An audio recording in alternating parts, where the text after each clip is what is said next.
Yeah. Okay. Alrighty, so let's go ahead and get started now that we are recording. So welcome everyone to our very first Foundation for Racial Equity call. I'm really excited to have so many of you join us for our kickoff call. We'll do introductions in just a second, but just to quickly review what I hope we'll do on this call. I want all of us to be able to start learning who's going to be a part of this group and start building relationships with one another. I hope we'll just quickly review the goals and expectations for this community of practice. I want to preview what we're going to do for, or at least what we have planned for our March in-person convening already.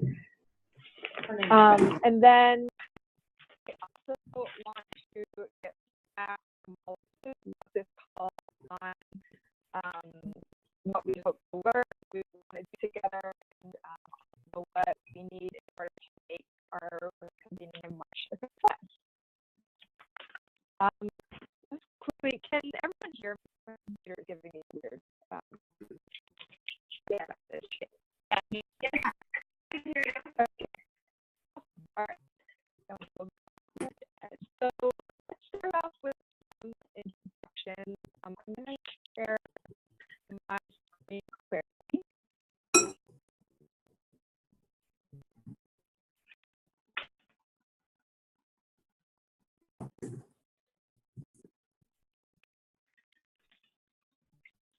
All right.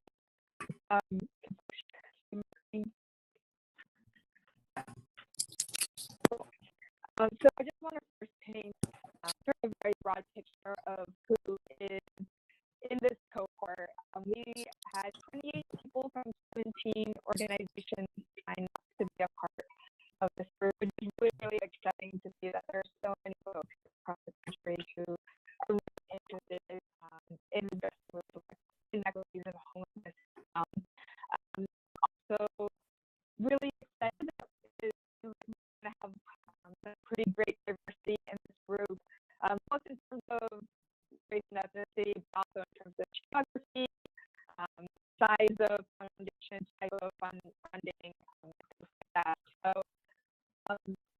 to do a quick round of introductions, I'll see people want to introduce themselves so that we don't have 5 people trying to time all at once.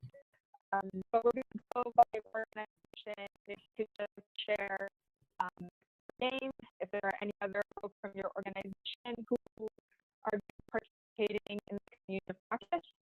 And then our icebreaker question for today's call is, what's a superpower that you're going to be bringing to this community of practice?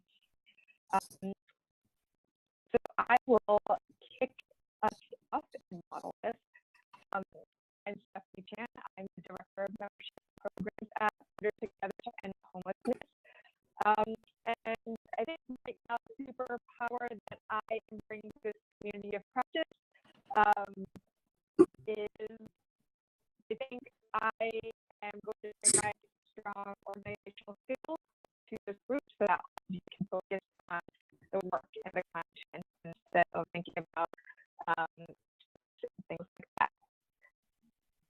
So I'm going to start off at the top of my list with Kelly from Cisco. Hi, I'm Kelly Petrick. I'm with the Community Relations team at Cisco. And I'm the only participant from Cisco. And my superpower that I will bring to this community of practice, oh, that's a challenging one.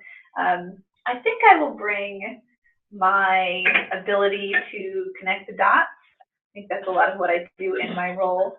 Is looking both at the funding side, executive side, community stakeholder side, and I think being able to connect the dots between those two to help address the solution. So I will try to bring that sort of vision as best I can to the team. Great. Next we have Kristen from Hilton. Are you still on the line?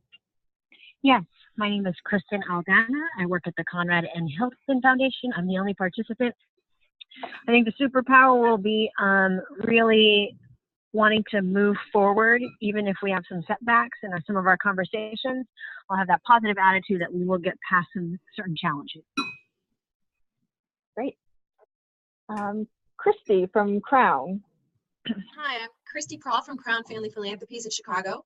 I'm the only participant from the organization, and I think my superpower that I will bring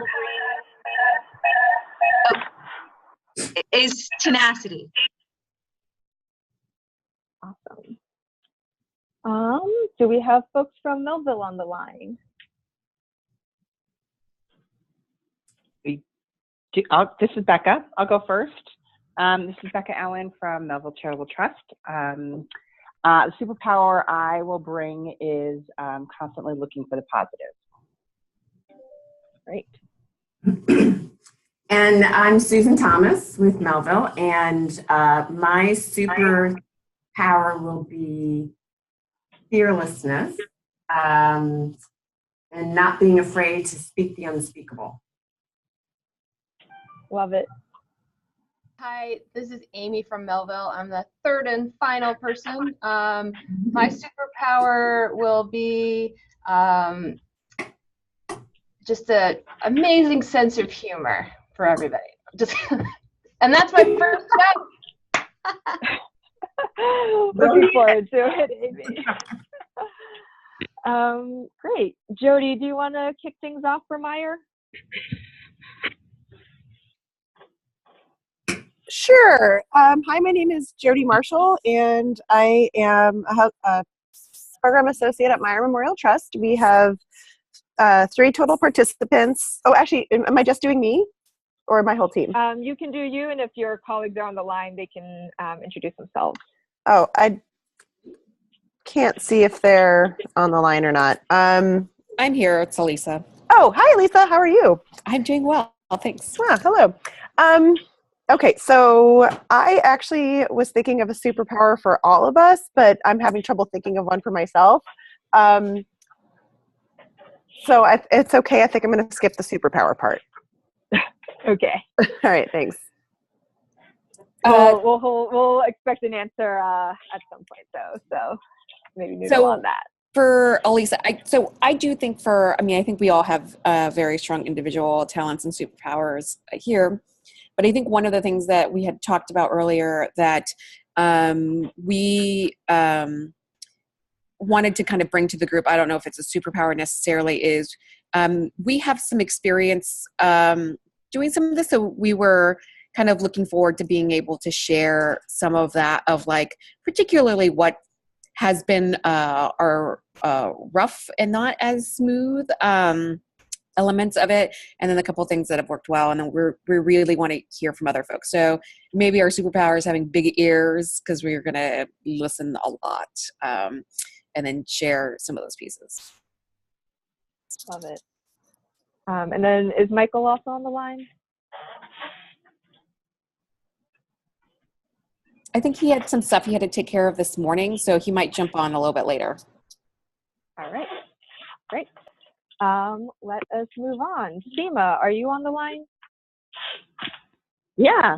Hi. So Seema Tacker with PetSmart Charities. Right now, I'm the only participant from our organization, and I would like to think my superpower might be patience, because that's a New Year's resolution that I'm still working on. So not sure if it's actually going to be helpful or not, but I'm working on that. Well, maybe this group can make sure that that's a resolution that you keep this year. That would be great. All right, Courtney, are you on the line? Yeah, hi, can you hear me? Yes, we can. Oh, great. So Courtney from Poled Family Foundation in very, very cold Minneapolis right now. And I would say my superpower, I am so powerful. I have 2 superpowers.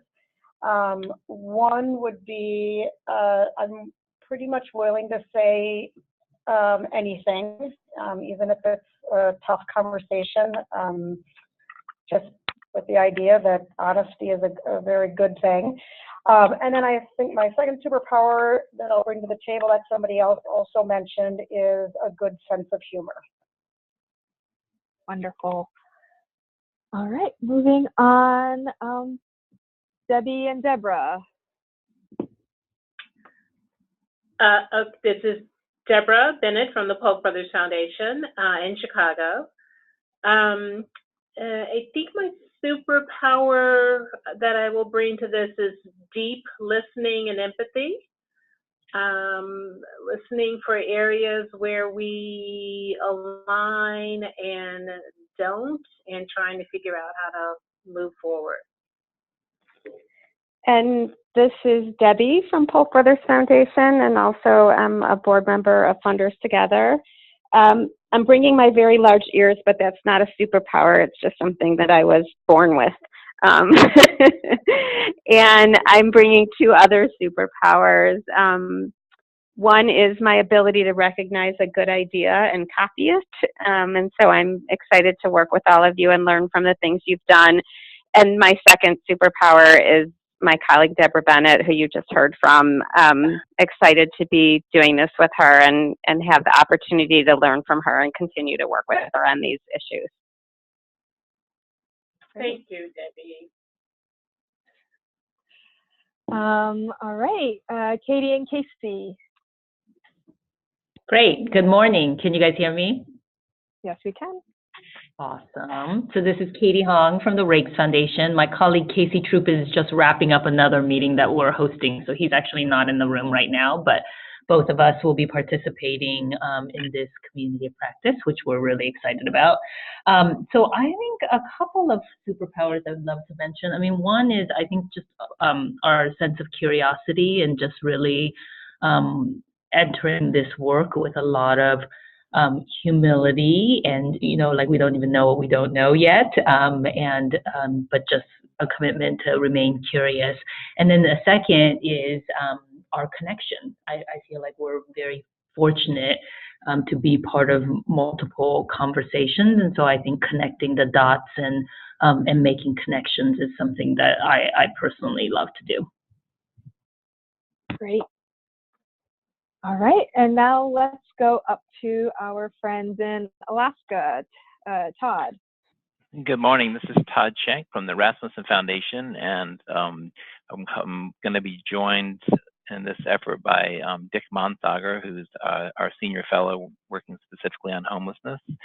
I think my superpower kind of been mentioned, but just curiosity and sort of a chance to kind of reflect on what I'm hearing, and then a kind of a follow-up. So you'll probably get emails from me in the middle of the night wanting to ask about something that I've heard, and also a willingness to share. You know, I think our a little bit unique circumstance of having a really disproportionate number of Alaska Native persons in our population of homelessness. So really want to share any lessons that we learned around that.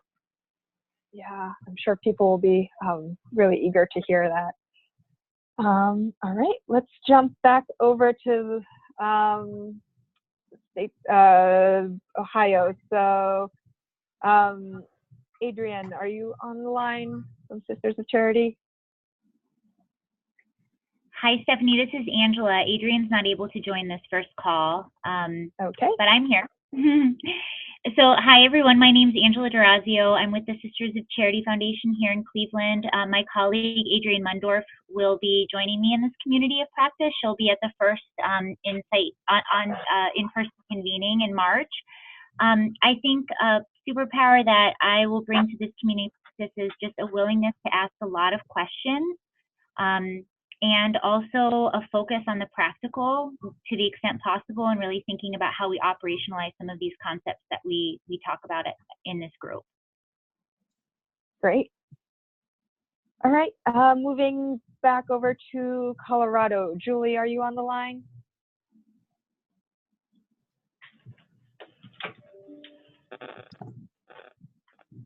All right. Well, we have Julie Patino from the Denver Foundation, who will also be joining us. So really excited. Over to California, Tipping Point Community. Are you on the line? Yes. Hello. This is Myra from Tipping Point, and I'm the community liaison there. with the Chronic Homelessness Initiative, and the superpower that I bring is deep empathy and passion for community building. And then Debbie is also.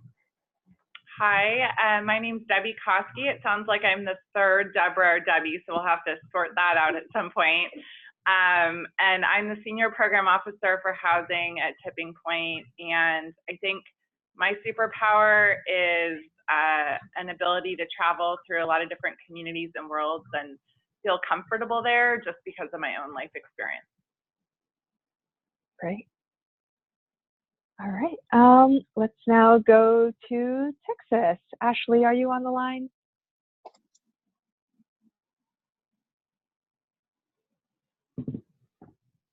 Can you hear me? Yes. Okay, sorry, I had a mute issue. So I'm Ashley Brundage. I'm with United Way of Metropolitan Dallas here in Texas. I have one colleague joining me who is on maternity leave but is due back in a week.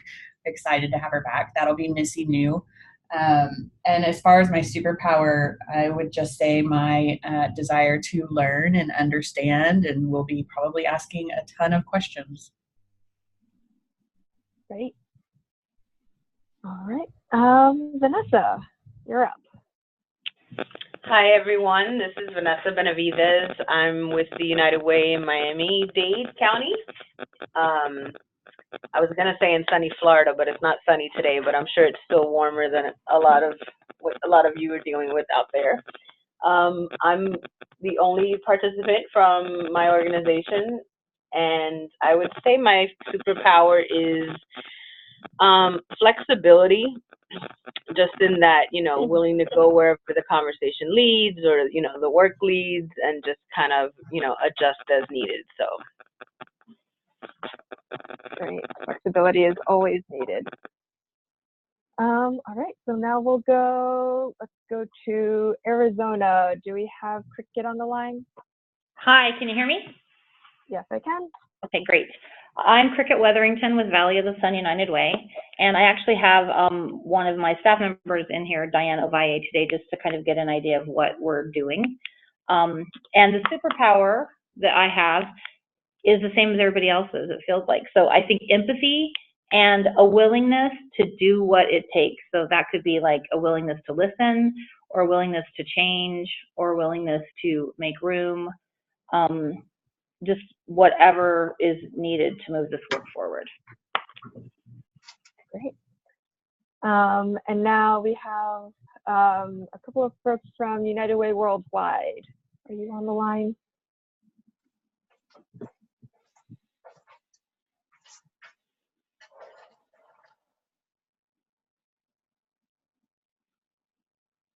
Matthew or Alicia, if you're talking, you might be on mute.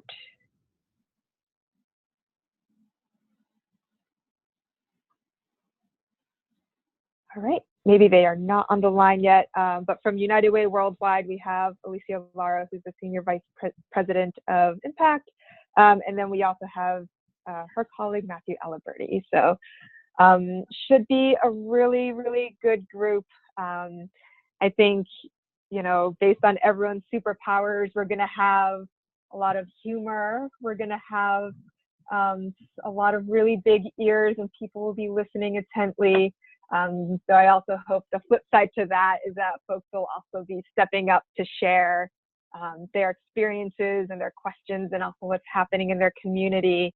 Sounds like we'll have a lot of patience and honesty and humility, a lot of flexibility and empathy. So I hope it's going to be a really good group. I also want to acknowledge a couple of other folks who are currently on the line. We have Tina Smith from the Giving Practice, who is going to be with us in March at our convening. Tina, is there anything you want to say by way of introduction? Sure, yes, it is my pleasure to be with the group. I go by Tina Gridiron, but my computer is from a past life, and I haven't figured out how to switch the name. So it is Tina Gridiron, and my superpower is a commitment to the term for us, by us, making sure that we always have the voices of all involved engaged in the solutions. And I am excited to be a participant, to listen, to gather information, and to help move the conversation forward the best I can. It is my pleasure to represent the giving practice and to be with you on the call today as a transcriber and listener and gatherer of information. So thanks a bunch. Great, thank you. And apologies about the last name. Tina Smith is just like right in front of my face, so it just no worries, no worries at all. Yep. And then I think a couple of my Funders Together to End Homelessness colleagues are also on the line. Amanda, do you want to say anything by way of introduction? Yeah, good afternoon, everyone. This is Amanda Andiri. I think I know, talked to, met most of you. I'm the CEO of Funders Together to End Homelessness, and just incredibly honored and hopeful for our work together that so many diverse people have gathered to do this incredibly hard work. So my superpower will be always to speak truth to power and to make sure that we have space that allows us to have brave conversations, as well as my mantra for this year is to find joy in the work that we do. It is difficult, it is tough, especially as people of color, but we have great joy in the ability to do this work, and I want to bring that in all of our conversations and dialogues, and I'm just very excited and happy to have you all joining us. Great, thank you, Amanda. Great, so this was just the very, very briefest of introductions to hopefully start familiarizing ourselves with each other. I do hope that as this community begins to build relationships, that more of us will turn on our video cameras if we can and sort of talk more face to face. I hope to use like as few slides as possible. Hope that we'll be able to look at each other instead of some text on a screen. So thank you to those of you who are already sharing your video. So next up, I just very quickly want to review the goals for this community of practice and also talk a little bit about how we're thinking about approaching this work for the next 2 years. So let me make sure that I switch over to the next slide. So the program goals that you see on your screen, I just copy and pasted from the community of practice information page on our website, but just to quickly review what they are for grounding. We really hope that this group will come to understand how the history of systemic racism in housing and homelessness continue to affect those systems today. We want this group to learn about and use a suite of tools for applying a racial equity lens to our grant making, and to also start operationalizing racial equity within our organizations. I hope that at some point in the second year and also in the first year, but especially in the second year, that will begin articulating a vision and call to action for funders who are working in this space, and also help Funders Together create a set of tools and resources for funders who are working in housing and homelessness. And then, of course, want to make sure that we are building a strong peer network to learn, to discuss together, and also to act as a group to advance racial equity and homelessness. And so those are the things that I know we want to accomplish. How we get there is in part going to be up to the direction that this group wants to go in and what we want to learn together. I think, we, as Amanda and I have been thinking about like how we actually want to structure our monthly conversations and things like that. I think for at least the first half of this program, we might do some fuller group calls, but then at some point hope to either break folks up into smaller groups or to do more personal and intimate peer coaching so that it's not just going to be 20 faces on the screen every month. Something that we also know we want to have happen is that we don't want the learning and the work that happens in this group to happen in a bubble or in a silo. So there are a lot of other national groups who are working in housing and homelessness that are also starting to do some racial equity work. And so we want to make sure that we are learning what those groups are learning and that we're also trying to coordinate our activities as much as possible. So I just want to provide some quick updates on some of the work that we know that our partners are doing right now, and hope that'll help inform a question that I have for you at the end of this conversation, which is what other sources of information or partners or groups do we want to be working with? So move on to my next slide. So last week, Amanda and I were fortunate enough to be in a room with about 40 other people from a lot of our national partners who work in housing and homelessness. So this includes some of the usual players like the National Alliance to End Homelessness, CSH, Community Solutions, folks from Spark were there. And then we also had a lot of folks from the youth homelessness space, from the domestic violence space, from the education space.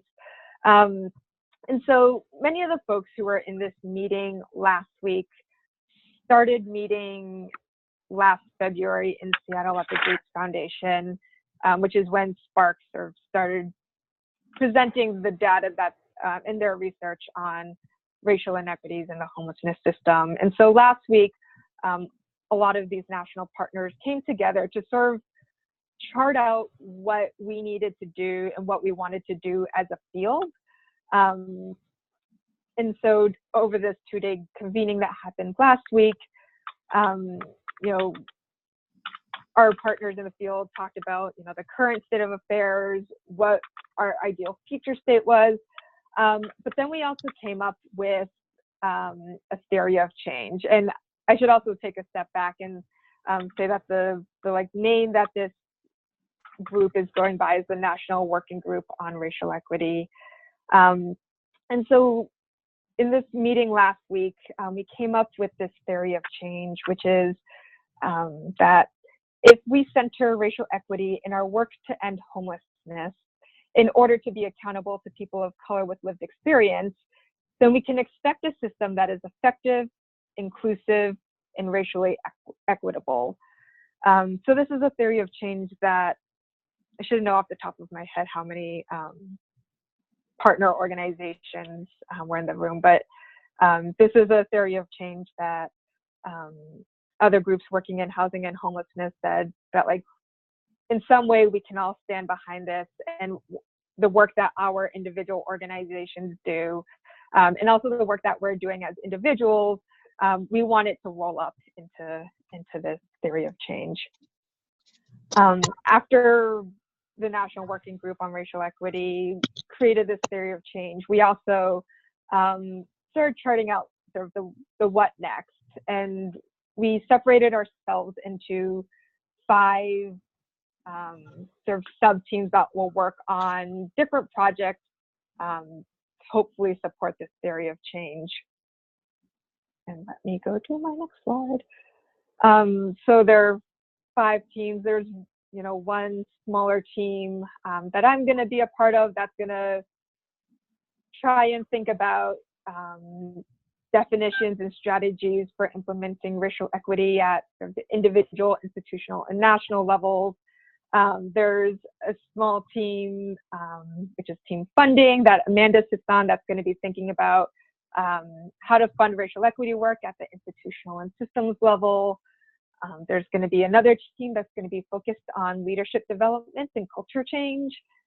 There's a policy and advocacy team, and then there's a team that is going to be focused on data, and not just quantitative data, but how do we make sure that we have better information that includes voices of people with lived experience so that we can make better decisions. I think, the work that this National Working Group hopes to do in the future is work in our small groups, convene again in the fall, and hopefully set the direction for the field of homelessness across the country moving forward, so that, eventually we will have a homelessness system where racial disparities don't exist. So I will pause there and say that, you know, just to take a step back and connect the work that this national working group is doing with what we want this community of practice to do. I think there's definitely going to be some cross learning that we want to have happen. But I think we also want to make sure that, you know, what this community of practice, and maybe this is also a question for a group, is what this community of practice is doing will also hopefully be aligned with what this national working group is doing. So I will pause there, either see if Amanda wants to add anything to that or see if there are any brief questions or comments on this so far.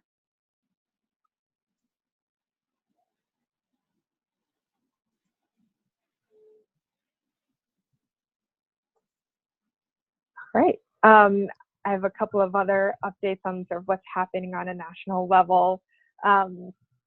We have been keeping in touch with Spark just to hear what's happening, both in the Spark communities, but also what other sort of side projects they have coming down the pike. And we know that we want to bring some folks from Spark in just to provide an update at a future date around like the work that they're doing and what projects they have coming up. But in addition to sort of the Spark communities that they featured in their phase 1 work, they're doing some capacity building work in Pennsylvania and in California.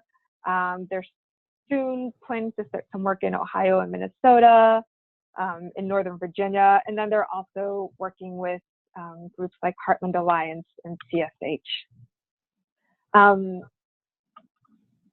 So we want to continue making sure that like what they're learning, we're also learning, and vice versa. And then before I open it up for questions and comments, also want to say that Funders Together right now also has another community of practice called Foundations for Employment and Housing.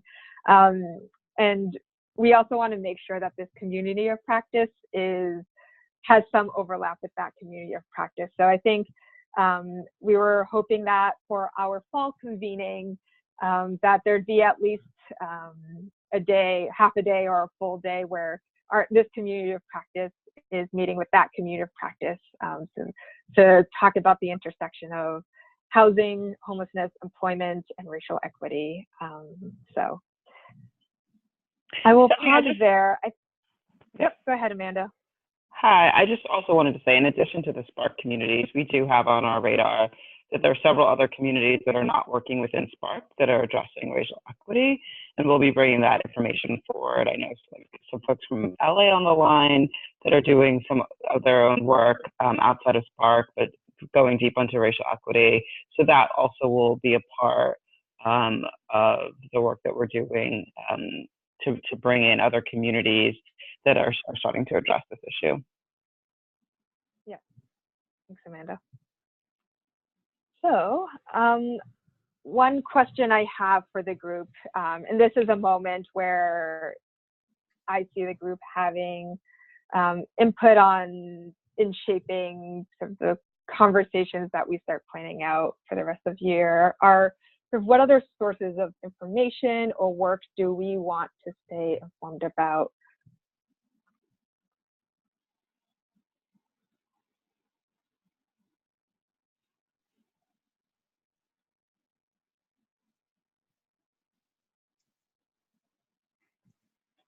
Oh, hi, if this is sort of the open portion, this is Kelly. I'd say I'm not quite sure, and I'm excited about this group to learn to what the landscape of sources are.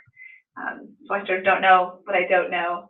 We are the group, or one of the funders, embarking on the work in Santa Clara County with Spark that you mentioned.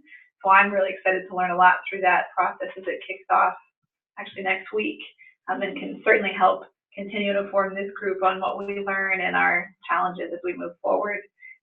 But if there are other sources, I really would look to this group or to Funders Together if you have ideas of what those sources are out there that we should be considering.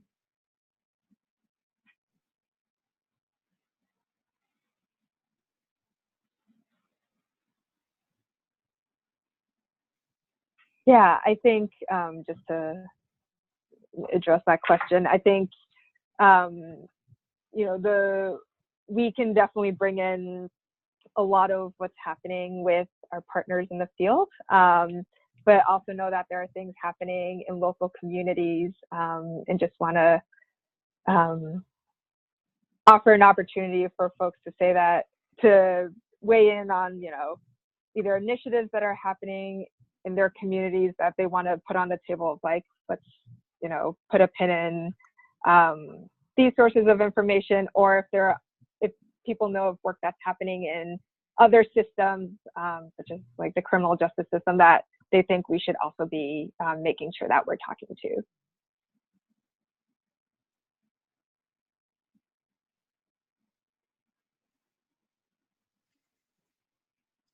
So who else should we be talking to as we're doing this work?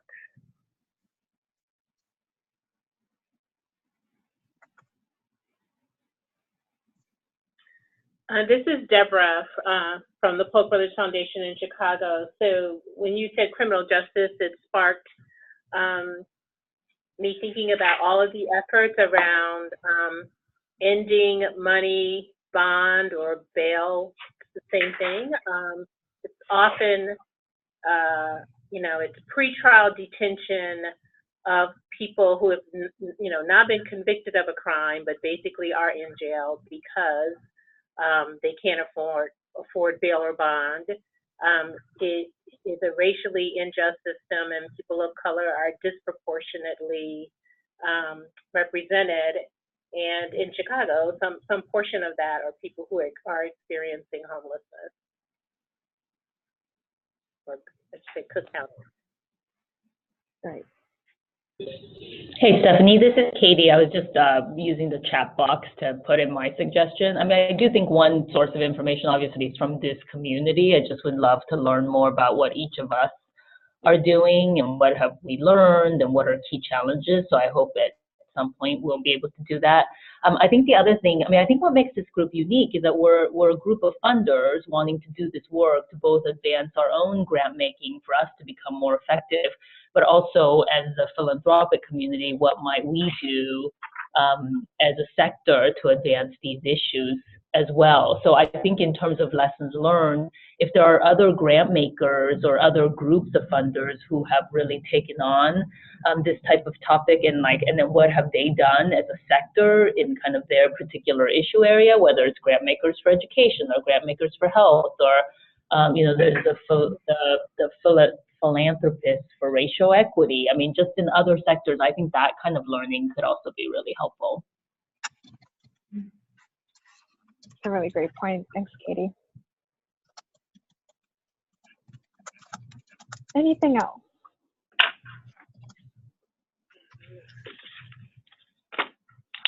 This is Christy from Crown. I'm very interested in actually learning directly from those with lived experience. So any bridges we can build to lived experience groups, I think, would be of great value.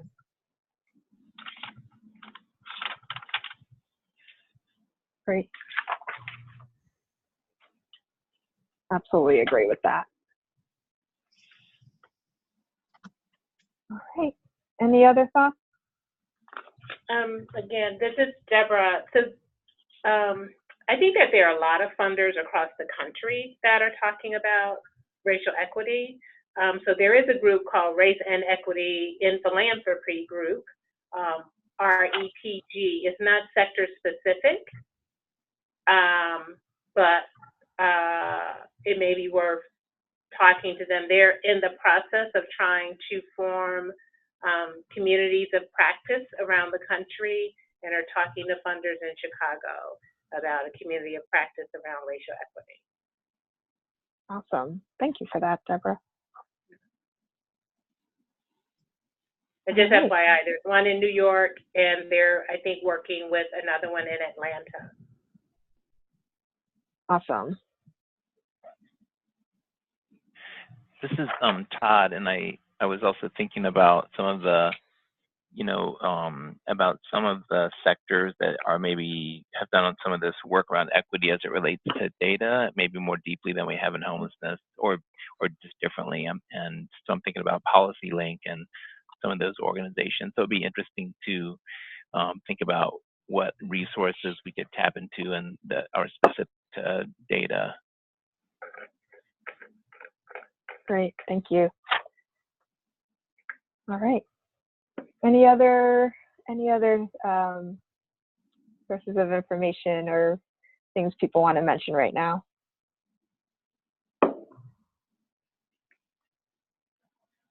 Okay.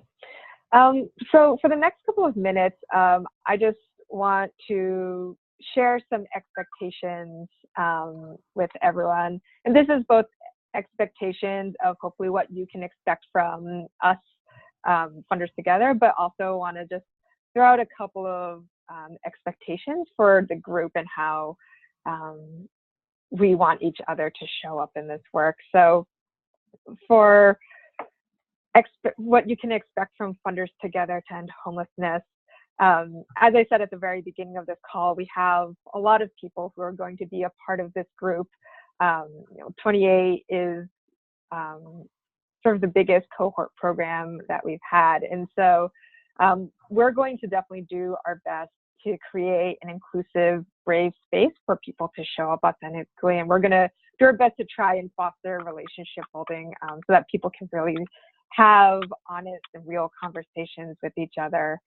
I know that I also hope that, I will definitely do my best to find call times and convening dates that work for as many people as possible, understanding that because of the sizes of this group, there will never be a time that works for all 28 people at once. So if that does happen, that would be amazing. But we'll do my best to make this work for as many people as possible. And we'll always try to take as many notes and recordings as possible so that for folks who can't participate live, they're not feeling like they're being left out. I also want to say that, Funders Together doesn't have all of the answers, but that we're definitely here to help everyone work through issues and challenges and to hopefully help people find answers to their questions. And that we're really here to help guide the learning journey of this group. And really hope that we'll be able to pivot strategically and go where this group wants to go based on real-time feedback and input from all of you. So I think that's a little bit about what you can expect from us. I think just to kick off some expectations that we might have for each other, I think that the success of this community of practice will probably depend on all of us showing up as fully as possible. So that means, to me at least, counting on everyone to offer up our experiences, to share questions, even when it's like, I don't know what that means or what that is, and to really lean in as active participants, knowing that, we're all learning together, and so that we all really have something to offer.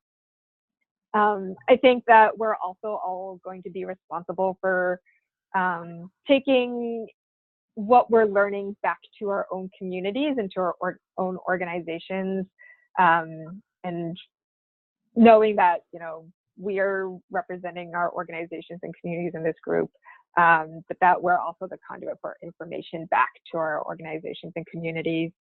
I hope that we will all co-create this learning journey together, and that will also help each other all find joy in this work. So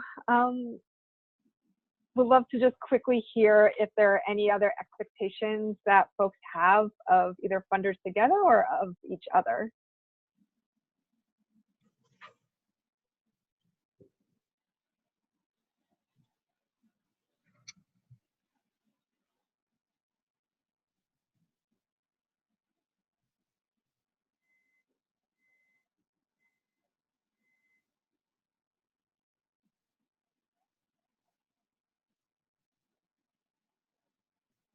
All right. I see someone in the chat saying that sounds good to me. So I know that for those of you who will be at the March convening, we'll also spend some time setting some group norms and talking a little bit more about the culture of this group and of this cohort. So this is not the last opportunity to weigh in on this, and this is a living, breathing group. So, all right. So I want to spend most of the rest of our time just quickly talking about our convening in March and what we might need in order to make that successful. So just to start off with some logistics, even though I know that that is super boring. Our convening is going to be March 6th through 8th in Portland, Oregon.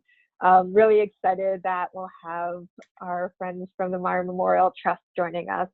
I have been told that it will very likely be rainy and drizzly, so to bring a raincoat. Elisa, is there anything you want to add? I see you took yourself off mute. It's just really bad weather here, and don't come in expecting like what they show in the magazines, other than unless it's rain. But it is unusually very sunny the last 2 weeks, so it might just come back and show that I'm a liar pants. But we all saw that it was March, and here we were like, oh, that's like the worst time to pick fur. So it's a weird cold. Bring multiple layers, because sometimes it gets really warm, other times it's cold. People don't use umbrellas. It's not super common. So, but it is fun. Our team will try to bring some of the fun if we can. Great. Looking forward to it. I will also say that for many of us who are coming from the Midwest and the East Coast, that, you know, we might be escaping 3 feet of snow to come to Portland. So a little rain won't drive us away. So yes, our dates are set for our convening in Portland in March. If you are planning on attending and you haven't RSVP'd, if you could do that as soon as possible, that would be very, very helpful to me and my colleagues who are trying to figure out room setup and catering logistics and all of that.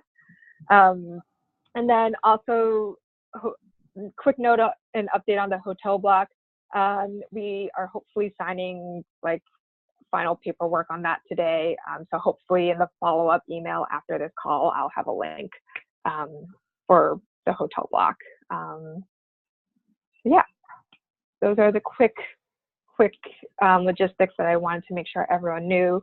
So I just want to go through at a very, very high level what we have planned, and then I have some additional questions to get feedback from the group. So let's see if this one is. So on day one, we'll begin at 1 o'clock. So this is in hopes that if people need to fly in the morning of, that allows them time to fly in and get from the airport to the convening and not have to really miss a substantial part of the first day. So of course, we'll start off with some introductions and relationship building. I think we want to spend a good bulk of the time on the first day having some really deep conversation around some key racial equity terms, and also how they show up in our work to end homelessness. I know that, you know, I often hear some feedback that like we spend a lot of time talking about definitions and things like that.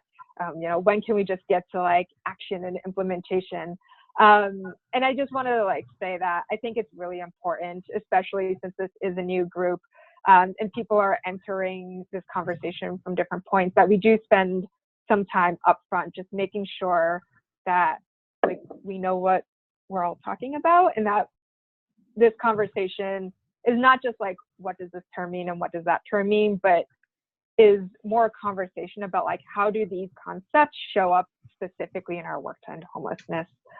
And then at the end of the first day, we'll have sort of a big group dinner where we can kick back, continue to build relationships, get to learn a little bit more about each other.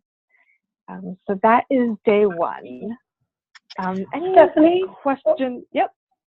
Yep, this is Courtney, and I'm just wondering, are we going to have group norms or just something that we determine at the beginning? Yes. Yep. So I think as part of the introductions, relationship setting, I should also probably add like group norm setting. Those are going to be sort of the first activities that we do. Great, thank you. Yeah. Other questions, comments about day one? Anything else that we should make sure we do on the first day?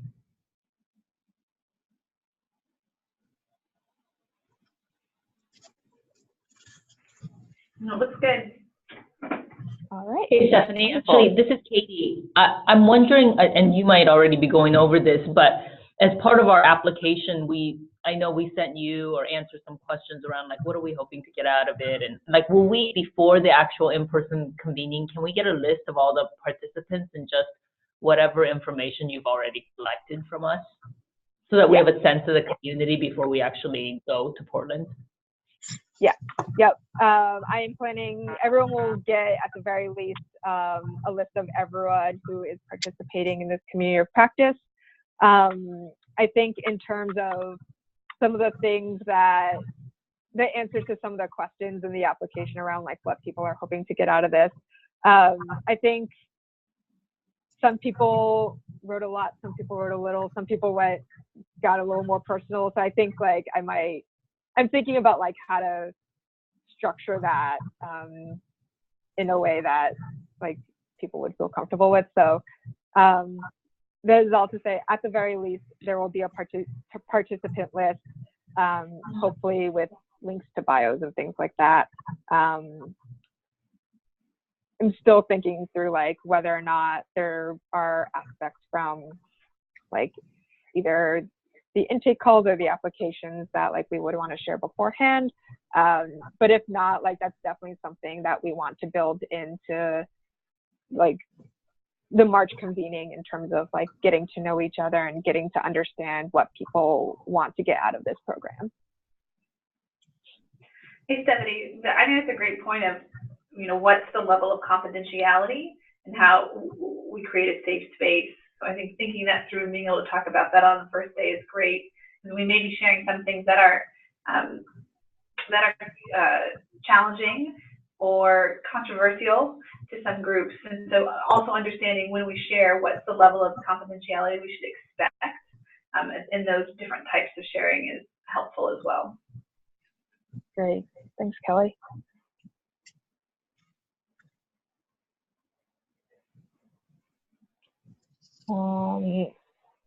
Courtney, to address your question in the chat box around missing the bio opportunity, you have not, don't worry. Okay, other questions, comments, things that we should definitely talk about on the first day?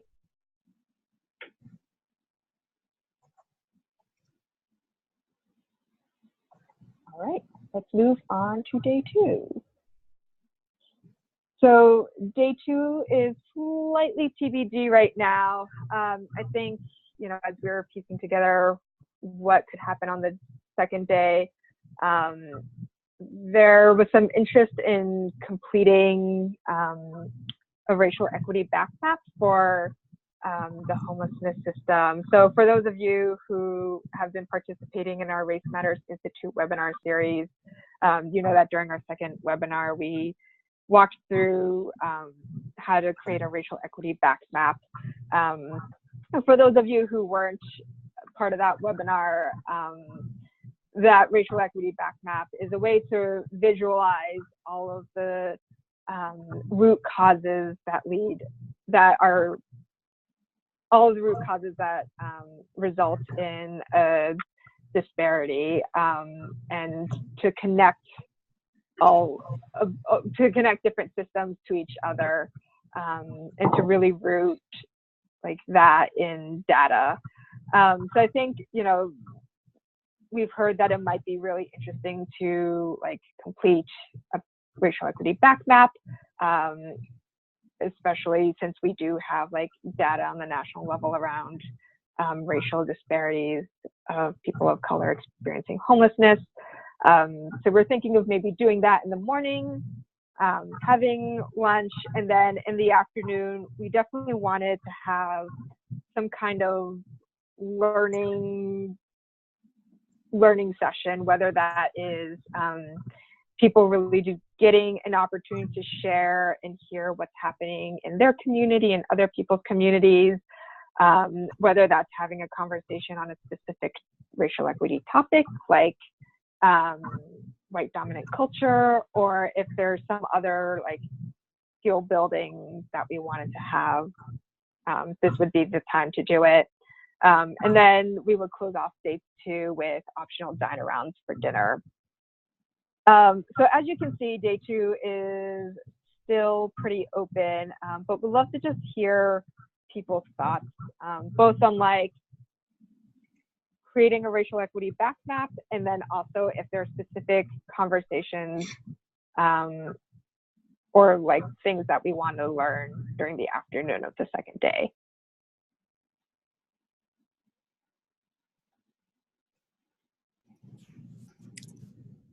Hi, it's Elisa. I just want to echo kind of what I think it was Katie that mentioned this earlier of, I know I don't want to jump in too fast into operationalizing any of the elements, but I do think it would be helpful to, since this will be the first time for the whole cohort together, to really hear a little bit more, even if it's briefly about what the different organizations are doing, if there's a specific focus on housing and homelessness, and then if there's, you know, a little bit about like what's been challenging or what's been, what's moved forward related to race equity, just so it's a little bit more helpful to know where everybody's coming from as we move forward together, because I imagine different, all of our organizations might be at different places as well as individuals, and knowing kind of where folks have authority or power to have been able to move anything or have stepped into a place where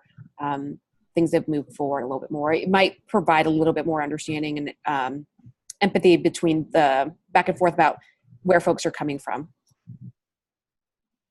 Great, thank you, Lisa.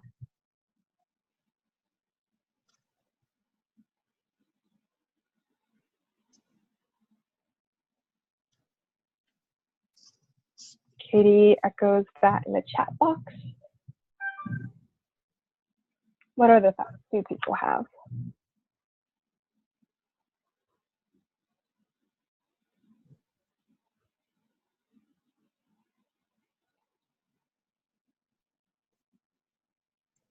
This is Deborah. This is related to the back map exercise.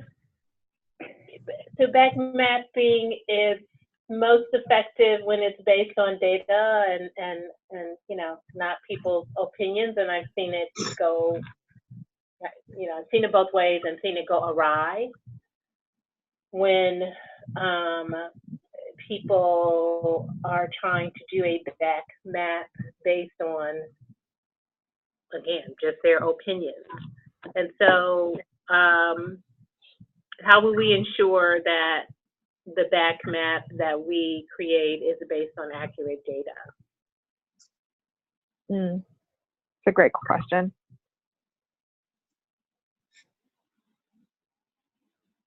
Okay.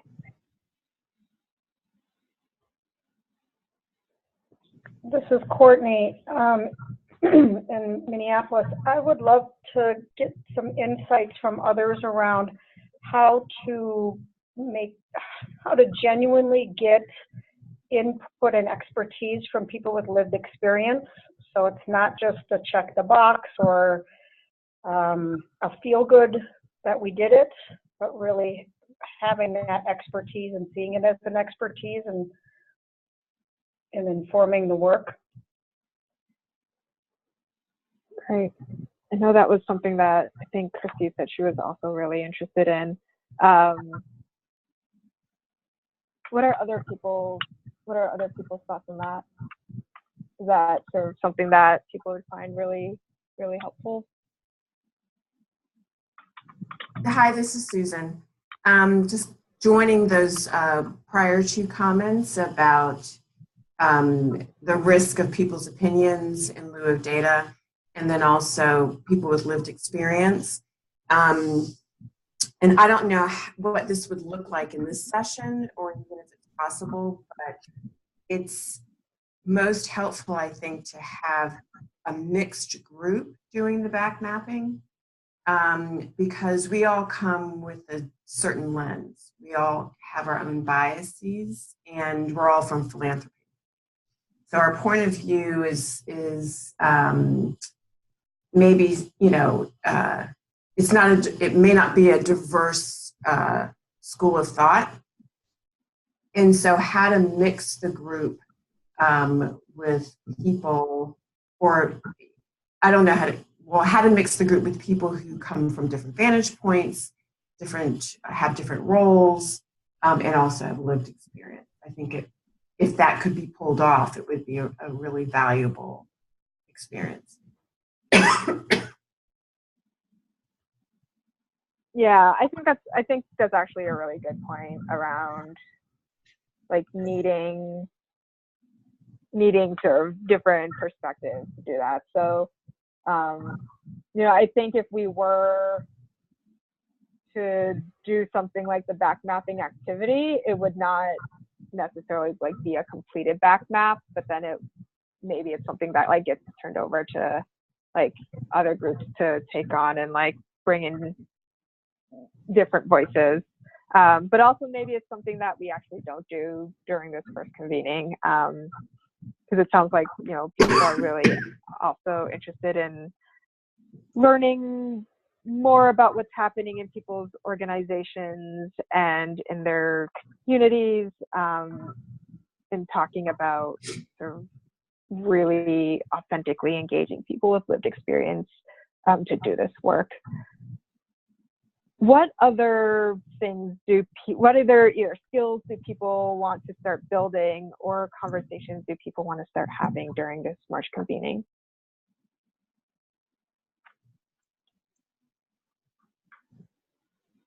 Hey, this is Ashley from United Way Dallas. I mean, I guess like when I look at the day 2, this back mapping activity, I honestly can say I've never heard of back mapping before. So I'm afraid of just like jumping into something that requires that much data and know-how without knowing how to do it. So I would think this first convening would be more of let's get everybody on the same page and make sure that we all understand the same concepts and techniques, and then potentially doing something like a back mapping activity at the next convening. But since we are all just starting, we've had just this one call, like I would see your first convening more as let's teach and educate and level set, just to make sure that we are all starting from the same place as much as possible. Yep. Thank you, Ashley. All right. Kelly, I would agree. I would love any sort of national level environmental scan of best practices or lessons learned so far. I know Spark has done such great work and has sort of phase 1 findings, and there may be other sort of leading experts who could share some of those broad brushstrokes of what's working and maybe what's not, as many of us try to embark on some of these things ourselves. Having that sort of analysis at that level, I think, could be informative. And I know groups like that have done a great deal of data analysis using things like HMIS. And so, you know, getting some of that as sort of setting the tone or setting the context for us as we look at our own communities, I think could be informative. Great. And Stephanie, this is Susan. I don't want us to throw the baby out with the bathwater. I think the back mapping is a very valuable exercise. We did it. We did a form of it. We called it factor analysis. And so we did that with the Melville staff, and it's a wonderful exercise. I think it helps us dig deep, and it's very eye-opening. It is a lot of opinion, but the opinions are our lived experience, what we've seen and what we've done in our roles, in our various roles across our careers. And for that reason, having a mixed group, not just people who are now sitting in philanthropy, we would learn a tremendous amount, I think, from the room. And I think those in the room who are not in philanthropy would learn from us. So just to kind of table that, and maybe that's something we can do at another time, but it's a really valuable exercise. Yeah, thank you for that, Susan. Great. On the third day of our March convening, I'm hoping that we'll spend some time both to like process together like everything that we've heard and learned from day one and day two, but also want to have a conversation with the group around sort of what the next steps are, and if there are like specific things that we know that we want this community of practice to achieve, whether they tie into sort of like the formal goals that are on the website, or if they're sort of like sub goals or things like that. So would love to just, one last question I have for all of you is, in addition to all the thoughts you've already shared, what would make this March convening a success for you?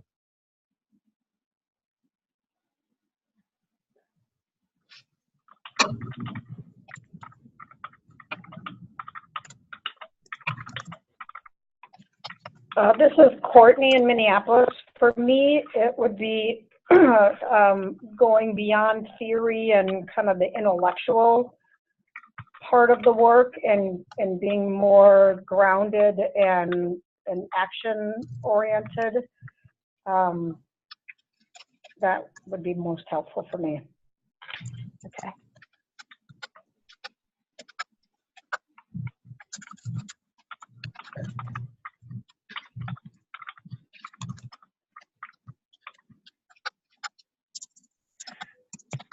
This is Todd. I would love for us to talk about strategies for how to engage in a public conversation about this work, and I guess maybe how to engage multiple different stakeholders in our community, including the public and community councils and legislators, etc.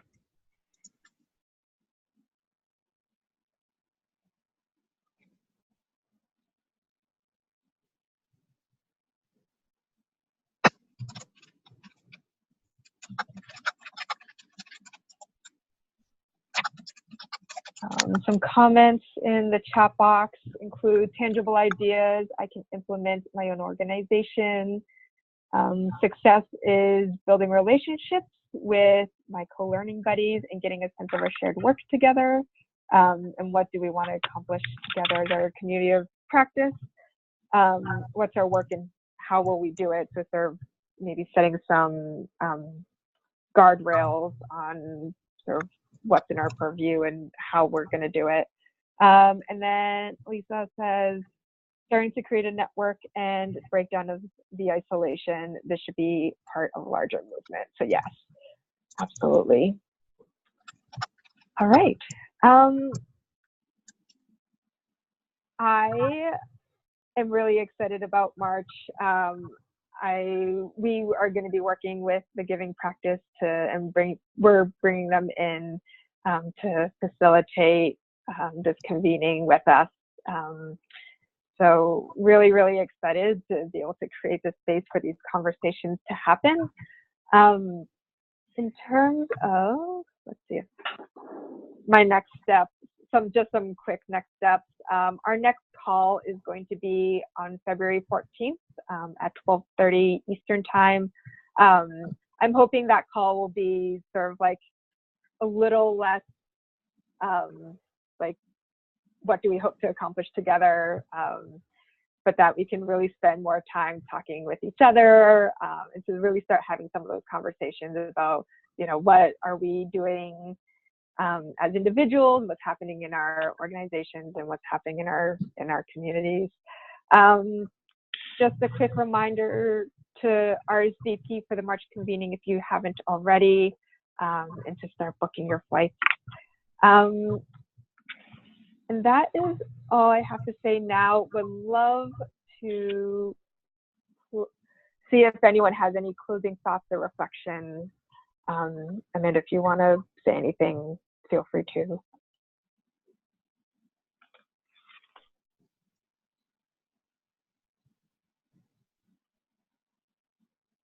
All right. Any closing thoughts? Any closing thoughts or reflections from anyone who's on the call? The great slide deck that you shared during the call, will that be available following the call?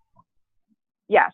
So something I'm working, that's a really great question. Something I'm working on is some sort of web page where all of the materials, which will include notes, the recording of these calls, slides, all of the resources and articles and consultants and podcasts and things that we're all sharing, that there'll be sort of a web page for this group where we'll put all of that information down. So that's a work in progress, but we'll definitely send the recording and the slides out after this call.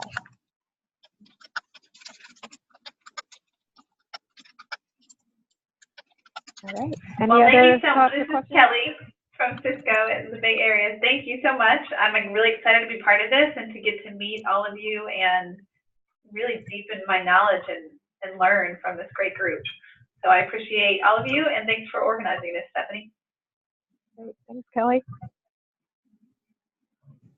All right. Well, I will hopefully talk to most of you in February if, for February call, if not sooner. And we'll see several of you in March. Take care, everyone, and enjoy the rest of your day. You too. Thanks, everybody. Thank you. Thanks.